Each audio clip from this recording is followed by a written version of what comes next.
puppy. They hacked your brain.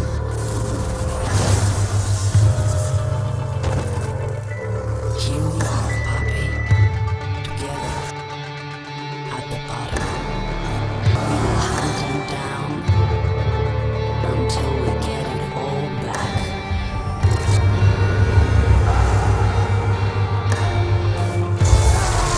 Don't worry. I'm here to help.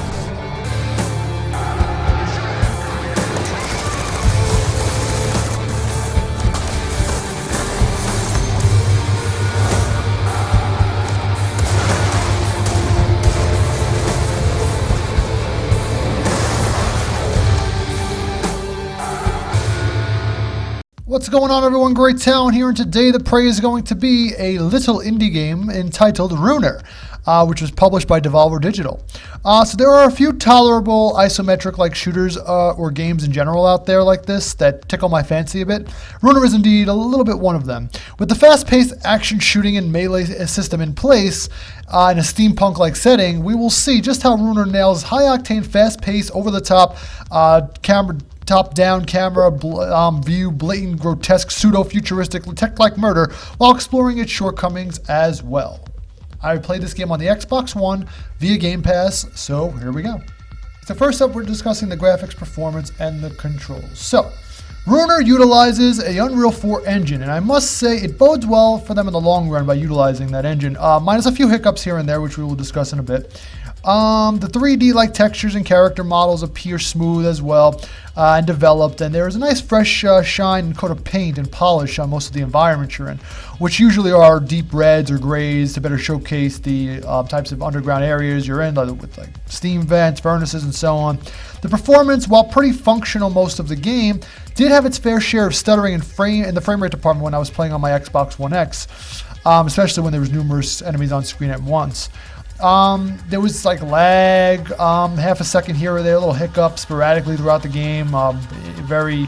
It's weird. It wasn't a huge setback, but it should be worth documenting in case anyone should happen to run into any types of form of slowdown or hiccups while playing this title, which has a heavy emphasis on speed and time manipulation. Controlling the Runer around was a bit clunky, I must say, though. But that just might be because I'm not used to playing isometric top-down shooters. Or haven't played any as of late before this game. Like the last one I played was like, oh man, I think it was Transistor, like back in like 2016 or 2015 or something like that. You have to use the left joystick to move up and down. What I mean is like an isometric or like adjacent obtuse right and left angle, and the right joystick is reserved for aiming the characters around, up, down, left, right, roll in a circle. I ran into small issues navigating the levels also at times, doing some menial tasks like trying to open chests or item boxes, because you can only open them if you're facing them head on, and sometimes I would be facing the opposite direction and wonder, hey, why can't I open this box? It's right in front of me. Besides some weird navigation and controls, the combat controls in regards to aiming guns down melee weapons is a bit better, as you can angle and aiming the joystick with more precision to better locate your targets. It's not perfect though, and multiple times during combat I felt like myself going ham on the controls, aiming weapons at a complete fucking 360, hoping to hit anything that moved, or due to some enemies moving too fast or just not angling properly while aiming the weapons to keep up with. Okay, so now on to gameplay and a bit about the story. Runer is a fast-paced, isometric, top-down shooting / beat-em-up type of game. This means that you will view the character in a third-person perspective, with the camera appearing angled from overhead as you navigate your way through the game's 15 or so levels. You're equipped with an automatic pistol and katana by default, both of which can be upgraded in terms of their overall power and attack speed as well. And also that Runer's theme is through and through, with its main focus being on speed and time manipulation is what its focus is. You also have a dash button, L1, left bumper, of whichever system you're playing on. You will also most certainly utilize it every chance you get in order to dodge enemy gunfire, explosions, and attacks, and so on in general, which can also be upgraded as well, your dodge and stuff. The one upgrade I found to be particularly useful is the ability to slow down time almost completely by clicking on the right thumbstick. This allows the map you to map enemy movement patterns while formulating your attack patterns properly, and it works fairly well for the most part. In regards to expanding your weaponry, You can find or even craft with weapon grinders that you find after certain battles. Guns ranging from the standard shotguns to ARs to specialty weapons like flamethrowers, ice beams, ice launchers, and even frickin' laser beam beacons, which pretty much disintegrate your foe with one swift move. And if you're up close and personal, you can beat the fucktard out of enemies with your equipped melee weapon of choice, ranging from swords, clubs, to even fucking flaming sledgehammers of doom. You'll find the majority of your time mixing up different weapons, different types of mechanics, such as dashing away and slowing down time, to bouncing back and even coming back and dashing back to your enemies with while equipping your shield, energy upgrade shield, which allows you to block and even deflect enemy projectiles back at them, which is pretty neat. The game is broken up into about 15 levels, as I mentioned, each not too long to trek through, usually taking anywhere between 10 to 15 minutes per level, and are pretty linear, just having you to go from point A to point B most of the time, which I honestly didn't mind. And as the gaming culture nowadays, especially AAA games, have way too much focus on open world sandbox type of games, and it's getting a little oversaturated. It was quite refreshing to play a game with a bit of linearity, such as this one, for a bit. The story for me, though, was a bit on the lackluster side, unfortunately. I mean, it revolves around you finding your little brother who was in an underground cult, got kidnapped by an underground cult or punk-like gang members for some reason. I don't know. I already forgot, which goes to show you how memorable the freaking story is. Some of the bosses at first were cool, but by the game's end, you can tell they were running out of steam and ideas as they kept recycling the same tier of bosses over and over again, especially in the epilogue where they just threw the same bosses at you in the fucking boss run mode, which was a little tedious. But boss designs were pretty unique, with their bionic implants and mechanical limbs and such, to make you feel like you definitely were playing a steampunk type of game.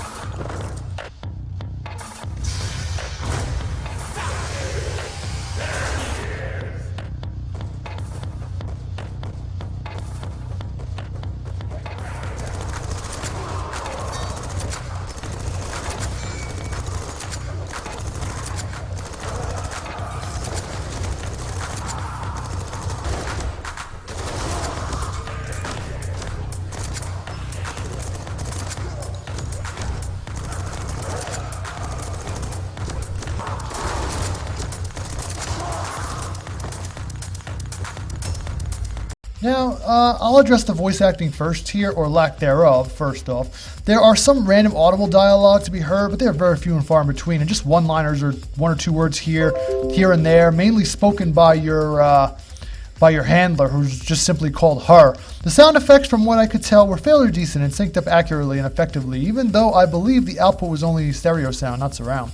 The music was pretty nifty, I thought, and featured some techno-like beats to better accentuate the era which the game was taking place in. There were some groovy tunes throughout that sounded organic and fitting to the setting, which was a nice touch, I thought. Okay, now wrap this up. Replay value, I'm going with low. Yeah, I know. Once I was about enough for me here with Ruiner, I felt. Seeing as though by the time you reach the game's 5-hour approximate journey, you get a bit genre fatigue, since by that point in the game, they're just rehashing old enemies and bosses and throwing more of them at you, quite simply, with nothing new or enticing to find, which gets a bit redundant and tedious as time went on. There's a challenge mode in the arena to take on if you're that much of a masochist and love pain, as the arena mode puts the game into overdrive, as you have to use all of your sorcery and Jedi Force mastery to make it more than a couple of rounds in there. And my overall score, is it worth your time? I'm going with a 7 out of 10. I'll give this a fairly solid 7 out of 10. Ruiner is pretty decent. It's a decent way to spend a Sunday when it's raining outside and there's nothing really to do but experiment in how many different ways you can mutilate enemies using time manipulation, and it's pretty decent sized arsenal of weaponry. I'm not being sarcastic here at all, as I pretty much enjoyed the few hours I spent with the game. I was glad it was included in Game Pass, as I couldn't really see spending $20+ on this, as I feel like while it's a decent isometric action type game, it's lacking narrative, awkward controls, and monotonous encounters hold it back from becoming something truly great.